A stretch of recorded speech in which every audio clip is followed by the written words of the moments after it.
Kyle Boggemes on your right with Counter's company. David Clinton, a little sleepy here this morning.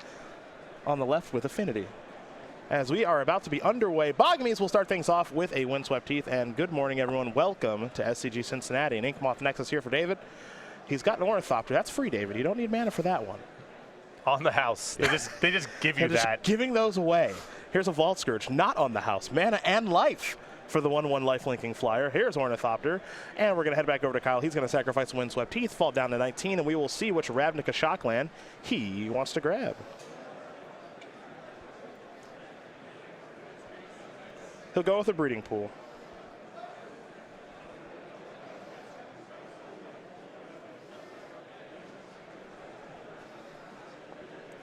So Affinity off to a decent enough start, but as you know with Affinity, if you've ever seen it play, it's all about those 2-mana payoffs.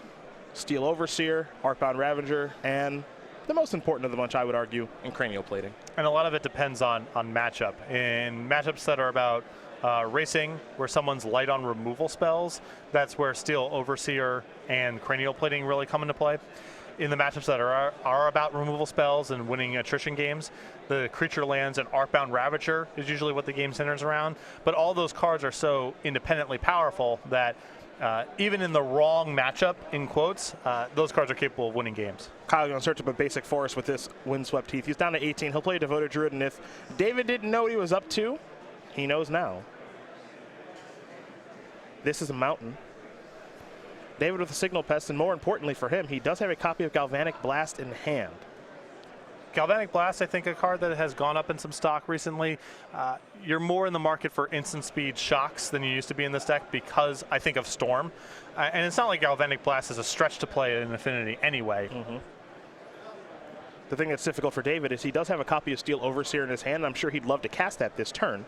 But you got to get the Devoted Druid off the battlefield. There's no messing around here. Yeah, Boggemes is signaling that he has some interest in generating infinite mana. And it looks like Clinton's just going to let it go.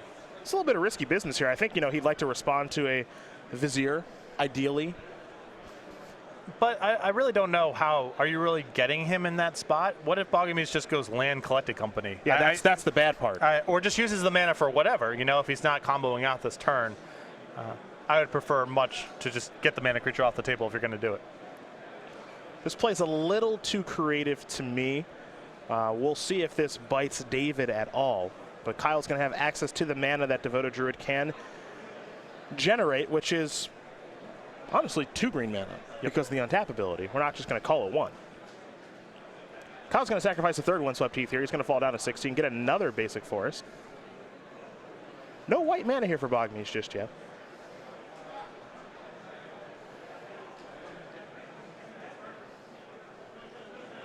And now here is 4 mana.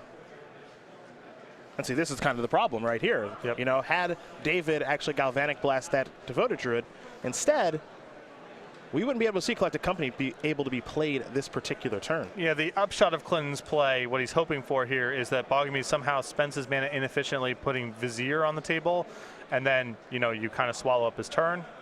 But I think that case is much less likely than Boggemes just using the mana to do normal stuff. Now he's found the ability to do some normal stuff. Not a great Collected Company here for Kyle, just 2 copies of Noble Hierarch. Mana will not be an issue here.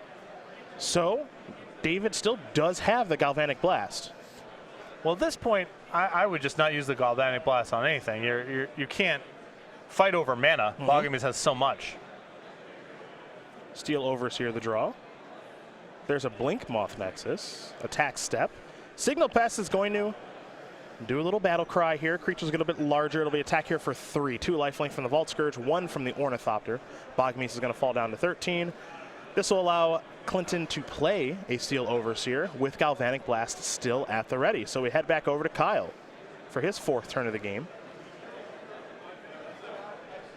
Mana, as you mentioned, Patrick, no longer the issue here for Kyle. Now it's about converting those cards in his hand to actually things that are on the battlefield. So once you don't Galvanic Blast the Devoted Druid, I like what Clinton has done here, because I just don't think there's a point in trying to attack the mana creatures.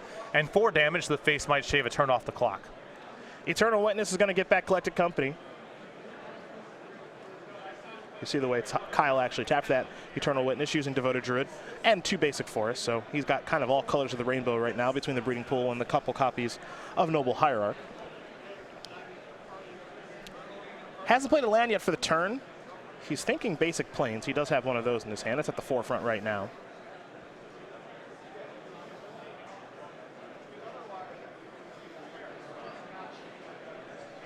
And there is the plains. And here comes, it looks like a main phase Collected Company. No reason to wait. So Boggemes will take a look at the top 6 again. The first Collected Company not particularly good. This one a little bit better, as you see a Vizier of Remedies in there.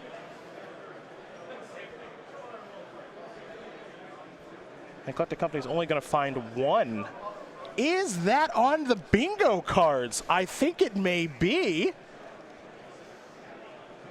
I think it may be. For those of you just joining the broadcast right now, make sure you're following at SCG Tour, as we have some bingo cards online here. Now, the Galvanic Blast is going to go out to the Devoted Druid, but Kyle can just respond to that by making Infinite Mana. All right, Infinite Mana is on mine. Well, go ahead and stamp that. Yep, that's 1. If you're on Team Patrick, you're doing pretty good. Here's Duskwatch Recruiter. He has 1 trillion mana for his Duskwatch Recruiter, which means he's going to be able to take a look at the top 3 cards. Again and again and again, and again and again and again. And in doing so, he is going to find a copy of Walking Ballista. You talked about this right at the top. This is the kill for the deck. Mm-hmm. And we're still in the main phase. There is Walking Ballista for Inf, and that will take care of David Clinton, as Kyle Boggemes is going to win game number 1 here over David Clinton. Counters Company up a game here over Affinity, and that just kind of demonstrates maybe a lack of understanding of the matchup, or just how important Devoted Druid is to this deck. You can't let that thing lie around, man. Oh, also, I know it doesn't seem that way, but you can also stamp off a player gets Metalcraft bonus, because that Galvanic Blast was for 4. That's 2 stamps on Patrick's bingo card. Look at you going animal. I don't think I have anything just yet. I'm going to take a look in just a moment. You can find our bingo cards, by the way. They are pinned on our Twitter at SCG Tour. You can be hashtag Team Cedric or hashtag Team Patrick if you want to front run. Did Clinton have 5 artifacts at the end of that game? He only had the 4, right? I think he only had 4. Okay. Is 5 artifacts on the card too? Player controls 5 or more artifacts or enchantments. Which is actually vague. Is it worded? It's worded a little vaguely. Does that mean 5 total, or 5 of artifacts, or 5 of enchantments? I believe 5 either artifacts or 5 enchantments. Okay, cool. So we'll make that clear. There were only 4 out there, but you're still drawing live for 3 stamps in the first match. Yep. You're running pretty good right now. We'll go to Clinton's sideboard here. He's got 3 Whip Flares, 3 Wear and Tear, 2 Fatal Push, 2 Pithing Needle, 2 Spellskite, a Master of Ethereum, and that's Champion, and a Grafdigger's Cage. This is typically a Whip Flare kind of matchup, with Boggemes playing with a lot of mana creatures. The 2 copies of Fatal Push are probably a little bit too narrow for me here. I think Clinton can only sideboard in so many spells, so much interaction, but he could load up on removal if he wanted to. We'll go to Kyle Boggemes, who has 3 Unified Will, 3 Path to Exile, 3 Burrington Forge Tender, 3 Geist of St. Traft, 2 Kasali Pride Mage, and an additional copy of Walking Ballista. So the 3 copies of Path to Exile and the 2 Kasali Pride Mages are just, I think, generally good interaction against Affinity. I could also say bring in the 1 copy of Walking Ballista. It's actually not that bad against Affinity if you just have a lot of mana. That's a card that can stabilize a board and eventually win a game. So I think the Ballista should come in as well. I just took a look at my bingo card. No stamps. No stamps? I'm 0 for right now. I got some real work to do here. A lot of people saying I have an easy road to bingo here this weekend. Doesn't appear to be the case, as you've already got 2, potentially 3 in match 1 of the day. Make sure you do join in on the conversation on Twitter, hashtag SCGCIN. Also, hashtag Team Cedric or hashtag Team Patrick, because depending on which team you join, whoever wins first, we might be giving away some prizes on the old Twitter. In the meantime, however, as these 2 players do shuffle up, David Clinton will be on the play for game number 2, and we're going to talk about one of your favorite things, the StarCityGames.com weekly sale. Ooh.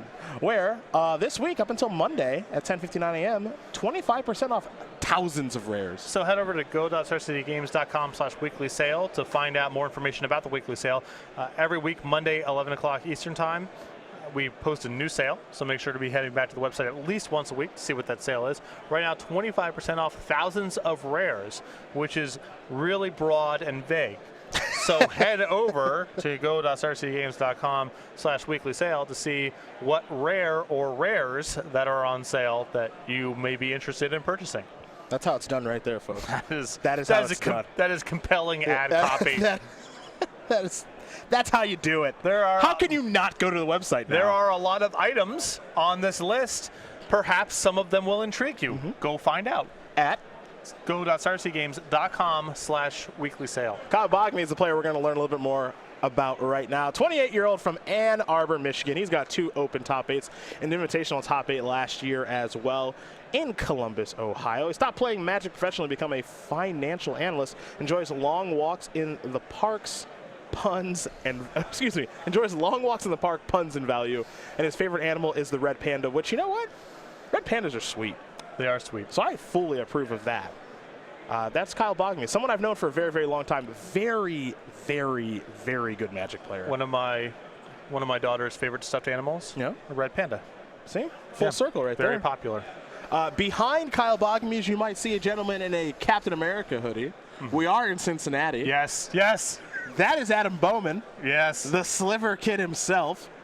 I'm sure he is playing Sliver. Did you see Nick probably chatting him up, trying to figure out what the newest tech is in his Sliver deck that he has had multiple top 8s with in modern SCG Tour events? I am sure we will see Adam at some point this weekend. And I believe you have a Sliver square on your card. Player attacks with a Sliver. I was really banking on Mutavault carrying the load for that spot, but with Bowman in the house. Basically a free square. Yeah, we could just fill that in right now. I'm gonna make sure Nick doesn't put him on. I have to kind of sabotage against you now. And I'm hoping that Hunter Nance is here this weekend because 2 or more Merfolk Lords on the battlefield. That's a free square if Hunter's on camera. Is that? Oh, you have that? I have that. Okay. I have that. So I'm hoping I can get my freebie there. Boggemes letting me down here. I thought player draws a card with Horizon Canopy would be a possibility for this match as well, but Boggemes with 0 copies. No canopies in the list. Assuming that he's just feeling that this deck is too fast to be messing around with something like that. Horizon Canopy also a big cost in the burn matchup and some other ancillary beatdown matchups. Yeah, for sure, for sure. That damage can certainly add up. I do have a couple freebies here that I'm feeling pretty good about. 5, 6, or larger Tarmogoyf. Yep. I feel like that should be a gimme. Player has pregame effects. So player, that would be good against you. Player investigates. Does that mean simply the act of putting a clue onto the battlefield? That is what investigating is. Yeah. Okay. So Goblin Guide reveals a land.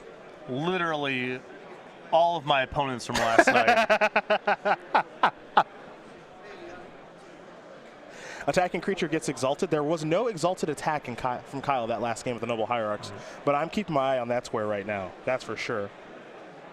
And a hexproof creature with 5+ power. Also my opponents from yesterday. Absolutely. Yeah. I have like 4 stamps. Player has pregame effects. Also your opponents yesterday. And I'm really banking on turn 3 Tron, something that I have got a lot of experience with and should be pretty easy. So these players are going to shuffle up here and get ready for game number 2. Got a lot to talk about here this weekend, honestly. We got Star City Games is hosting a Grand Prix in Atlanta just a couple weeks from now. We've got a regional championship coming down the pipeline, excuse me. We just announced the 2018 SCG Tour Season 1 schedule. So we're talking about that this weekend. We just debuted a new playmat running on Plumes for the next pre-release, Rivals of Ixalan. A lot of stuff going on, a lot of things to pre-order. Iconic Masters coming out very soon, among a lot of other things coming out in the Magic community as far as products are concerned. There's a new dual deck with Merfolk versus Goblins. Do you know what Merfolk is in the Merfolk versus Goblins dual deck? Not offhand, no. Master of Waves. That's protection from red. Once upon a time, Matt Sperling came up to me and asked, do you want to play the Jace versus Chandra dual deck, or as I like to call it, Fire Breathing versus Repel? A compelling matchup, if there ever was one. Not quite sure what Master Wave is doing against the red deck. Pumping all my mana into this Fire-Breathing creature. Okay. Capsize with buyback, or Repel. Just pick that up, or put that on top of your deck. Some instant speed, control magic, or, you know. Doesn't seem particularly fair to me. Fair is a weird word. I'm just saying the red deck had a lot of fire breathing and the blue deck had a lot of repels. Yeah. That's all the experience I'm describing. Anybody's game. Yeah. Anybody's game. Boggemes is able to kind of steal game number 1, I would say. We'll see how Clinton opts to use Galvanic Blast moving forward. I imagine things will change a little bit. Looks like he's also taking a look at Devoted Druid on his phone at the moment in combination with Vizier. You can go nuts, make all the green mana you need to, and that's exactly what Kyle did. Even a Galvanic Blast in response, not going to help you, David. He's got a better understanding of that now as Kyle's going to lay out, looks like 6 cards. Noteworthy there that Boggemes did everything on the main phase. If this deck generates infinite mana at instant speed, it can't actually win the game on the spot. It's got to be in the main phase because it goes through Walking Ballista. So doing the fancy, all right, I'll collect a company at the end of your turn and then untap, less interesting here for Boggemes because the combo only works on the main phase. Here come the Knuckleheads, Ornithopter, Mox Opal, Inkmoth Nexus, and just a passing of the turn here for Clinton. He does have a Mountain, an Arcbound Ravager, an Etched Champion, and it looks like maybe a Galvanic Blast in hand. For Kyle, he'll play a Misty Rainforest and simply pass the turn back. So over to David, we're going to go another Ornithopter. That's on the house. Mismatched. That's a Mountain. He does have Metalcraft. You've already got that stamp. This is an Etched Champion. That's 4 artifacts, Patrick. That's 4 artifacts. Yep. You are 1 away. And I think Clinton's got another one in hand. I don't think Boggemes is blowing up this Mox. Can't blow up the champion. Cannot blow up the champion. Probably not going to touch the Ornithopters either. Team Patrick fans are doing very well this morning. We're off to a rip-roaring start. Kyle down to 19. He's going to search up a Temple Garden. So I found out about this the way that my favorite way to find out about things. It's the only way I'll tell you. Tagged in a tweet from Star City Games. There you go. From the account. I'm not going to just give you the heads up. Right. Got to keep you on your toes. Got to keep you loose. Yeah, squinting at my phone. So why do I suddenly have 9 notifications? And it's, oh, of course. Yes. What else could it be? A promotion. That's right. That you're tagged in, and I'm just going to keep tagging you in random things. Right. Boggemes does have a Botanical Sanctum in hand. That could be land number 2, and it is the green-blue fast land. And there's a Devoted Druid. We'll go back over to David Clinton, who has a Springleaf Drum, an Arcbound Ravager, and a Galvanic Blast. Patrick already reaching for the Stamper for his bingo card. There's a 5th artifact. There's 5. Lock it up. Ornithopter is going to go through the Springleaf Drum. David, I think, is going to... here's Arcbound Ravager. Okay. So this looks like a very good draw from Clinton's side, and he's doing more stuff than he was doing in the first game. These are the tools that you want for the attrition matchups. This is a pretty slow way to do it, all things told. It is a slow way to do it. He could speed it up a little bit if he wanted to by kind of moving all in on Arcbound Ravager, and I think it would be prudent for him to do so. But you can see this is the difference. In these matchups, Cranial Plating and Steel Overseer are the real payoffs. Oh, because the game's all about speed, and Boggemes is not bringing a whole lot of removal to the table. That I agree with. Let's see what Kyle's got here. He's got a Duskwatch Recruiter, and he will pass the turn back over to Clinton. Clinton is empty-handed. He'll draw a card. Didn't get a great look at it.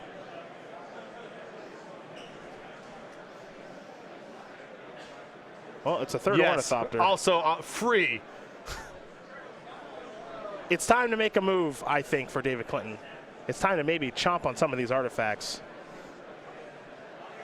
He could still leave his Etched Champion with Metalcraft. He's got access to plenty of mana. He's going to sacrifice 2 Ornithopters, going to make that into a 3/3 Arcbound Ravager. And it'll be an attack here for 5. Boggemes is going to fall down to 12. This is part of the tricks with Affinity. You know, you see the best Affinity players in the world be able to maximize damage with this deck and basically make it so the opponent gets as few draw steps as possible. Figuring out how to cut a turn out of the game is a top skill with this deck. Breeding Pools, what Kyle will search up off of the Windswept Heath. He'll fall down to 11. And I like leaving 1 Ornithopter among the leftover artifacts because Boggemes' deck does have the ability to gum up the works a little bit, and Clinton may need to move those counters over to a flyer. We will go over to Kyle now. He'll play a Windswept Heath. You know, Clinton's on empty right now, and it is possible Boggemes could win on the spot here.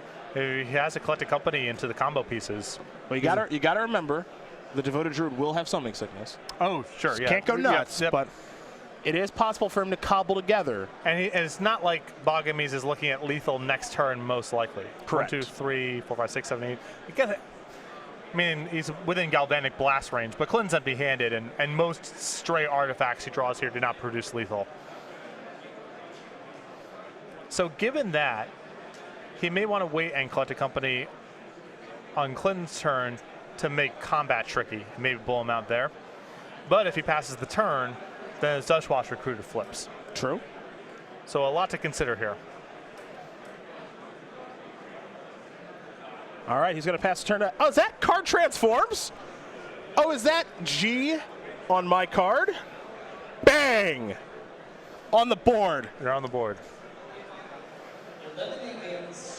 We'll go back over to David. Springleaf Drum is going to add a little bit of mana here. What else we got? Steel Overseer. Okay.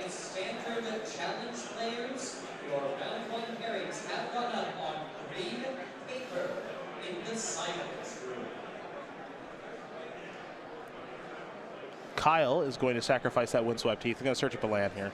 Might have a Collected Company on the way. Yeah, he can respond with a Collected Company here and try to hit Spell Queller. Also true. So not quite sure if Steel Overseer has resolved yet or not. Might still be on the stack. But Boggemes is going to... Yeah, Steel Overseer's on the stack. Here is Collected Company. One of two that he has in his hand. Clinton will shuffle Kyle's deck, and then we'll take a look at the top 6 cards here for Kyle. His Collected Companies in game number 1, not particularly good. So we'll see if Kyle can do a little bit better. If you're David Clinton and you're rooting for Affinity, you're hoping that Kyle doesn't do very well at all.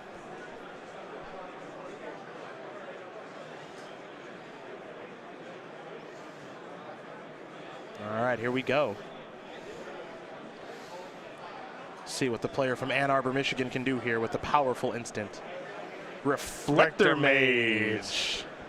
Good to be back. Yeah. Good to be back. Is that a one of fun of in Kyle's deck? I think it is. Yeah, Reflector Mage is in here. I'm sure, you know, it's a good core target. Fine thing to have as a one-of with Collected Company. And there's probably spots where you need a Reflector Mage to be able to execute the combo against a couple random creatures that prevent that from occurring. Looks like Kyle might be thinking Eternal Witness and Reflector Mage here. Well, there they are.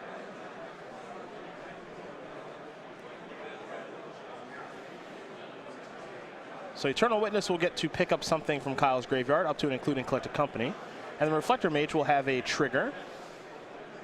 And that'll get to bounce something as well. Most likely just going to be Arcbound Ravager, which is exactly what Kyle points towards. Yeah, make Clinton make some sort of move here. Mm-hmm. I can't believe I'm about to say this, but we're going to take a look at Reflector Mage for those unfamiliar with a card that's banned in Standard. Banned. Banned, plus B. Too good. Why is so this banned? Because does it? It's so this is just a good mana war. Yes, that's exactly. That's yeah, it's just that's correct. It is too good of a bounce spell. It sure was not fun during those 5-color rally days. Oh, I'm not arguing about fun. That I mean, you know.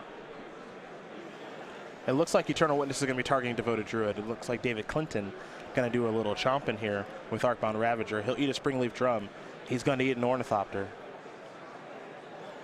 And I think the goal here is preserve Metalcraft and move as much as possible over to the Etched Champion to try to produce lethal here. He's actually going to put it onto the Inkmoth Nexus. I'm a little surprised by that.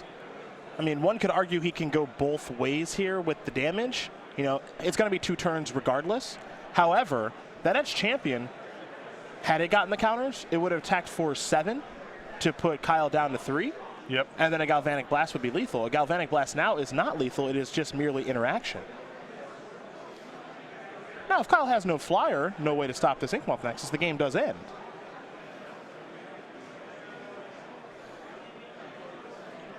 But as you can see in his hand, he has not 1 but 2 flyers, folks, in Birds of Paradise and Spell Queller. Yeah, my sense here is that the Etched Champion is a slightly safer place for Clinton to distribute his counters than onto the Nexus. I think I agree with you. It just depends what he's playing around. You know, if he's worried that there's some sort of sweeper in the deck, or, you know. There's the bird. Oh, excuse me. That's a Devoted Druid. That costs 2 mana. There we go. No, it costs 1. Yeah. The flip the Dustwasp Recruiter, rather. Yeah. Here's Spell Queller 2. So Kyle's getting all of this out there right now. No messing around, since they're all on the cheap. And now Kralin Horde Howler will transform back into Duskwatch Recruiter. And I think Boggemes wants that to flip because that is the engine here. Cranial Plating the draw. Yeah, this really stings for not having the Etched Champion having done the work. Yep.